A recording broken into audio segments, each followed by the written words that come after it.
I think what really matters to Americans is that this MS-13 gang member, who unfortunately, Jay, you and a lot of your colleagues have called a Maryland man, when in reality he's an MS-13 gang member. I'm going to stop you there. What is your evidence, Tricia? Wait, I got to stop you there. What's your evidence that he's in MS-13? Well, there's actually been 2 separate immigration judges, Jay, who have confirmed and ruled that he is a member of MS-13. Well, that, as well as we have intelligence, it was brought up in deportation proceedings. But what's the evidence that was brought up in those deportation proceedings that he's in MS-13? And they dismissed his appeal, Jay. I can do this all day, Jay. He is a member of MS-13. I don't think you'd want to be his neighbor, Jay. I sure wouldn't. And I don't think many Americans watching would want to be this individual's neighbor. He has been involved in human trafficking. He's been involved in labor trafficking, and he should not be in this country. So whether he's in an El Salvadorian jail or a U.S. detention facility, I am so very glad, as are millions of Americans, that he is off of U.S. streets. Because remember, Jay, who is MS-13? They maim, they rape. They kill Americans for sport, and the American people are done with it. They said so on November 5th, 2024. What then does that leave his status? It seems it would be his status will remain in El Salvador. Yeah, absolutely. Well, I think that this illegal alien is exactly where he belongs, home in El Salvador. He was in our country illegally. He's from El Salvador, was born in El Salvador. And the media forgot to mention he is an MS-13 gang member. The media would love for you to believe that this is a media darling, that he's just some Maryland father. Well, Osama bin Laden was also a father, and yet he wasn't a good guy. And they actually are both terrorists. He should be in this El Salvador prison for terrorists, and I hope he will remain there. And good on President Bukele. I want to be clear to folks in this region who are thinking about making that dangerous trek to the United States-Mexico border. Do not come. Do not come. First of all, do not come to our country illegally. You will be removed and you will be prosecuted. But know that this facility is one of the tools in our toolkit that we will use if you commit crimes against the American people.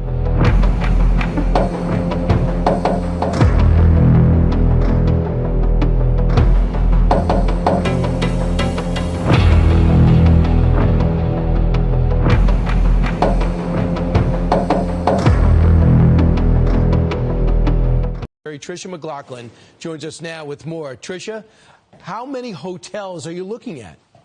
We're keeping everything on the table, Brian. And keep in mind, this Roosevelt Hotel that's so notorious, it is a base of operations for Tren de Aragua, which is a vicious, vicious gang. It's also housed Laken Riley's killer. But I'm so glad President Trump put a team together with Secretary Noem, Attorney General Bondi, that's going to go after these criminal aliens. It is unacceptable that we have these sanctuary city policies. I know Secretary Noem was just in New York City last week. She called on the governor to end these sanctuary city policies. She called on the city council to end them. They are really harboring these gangs, these cartel members, these murders and these rapists in New York City. It's making the city much less safe and Americans less safe. Absolutely. So what they do, too, some of the gang members get there, and they'll take the other teenagers who are also there, and they'll convert them. Say, listen, you're not doing anything. You can't work. We're still waiting to go to school. So they become TDA right here in New York City in America.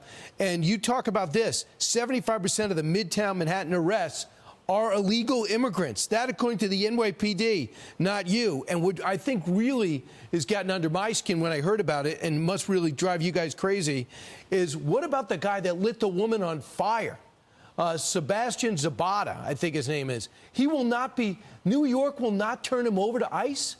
They will not respect the lodging that ICE, so they will not return him over to ICE because of their sanctuary city policies. Secretary Noem just went to Coney Island subway stop, which was the site of that horrific, depraved act by that illegal alien. And we need that woman to see justice. We need New York City to see justice. We must end these sanctuary city policies and get these ICE officials the tools and resources they need to be able to do their jobs. They haven't been able to do it for 4 years. So a couple of things are pretty clear. It looks like the catch and release program under President Biden, he would list it only as catch, not tell us they were released. This, according to Todd Lyons, acting ICE director, we have uncovered that the previous administration was cooking the books on ICE. They were purposely misleading the American people by categorizing individuals and processed and released into the interior of the United States as arrested.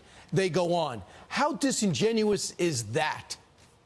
Well, the American people deserve to know the fact that not only was the Biden administration funding mass illegal immigration into this country, but then they were also lying about it. Under Biden, the Department of Homeland Security directed ICE that when they process hundreds of thousands of illegal immigrants, they should not detain them, but they should release them into the interior of our country and count it as an arrest to deceive the American people. It's been stunning to see what media outlets will not cover this. It should be uncovered. Absolutely, but no one's watching them. That's the good news.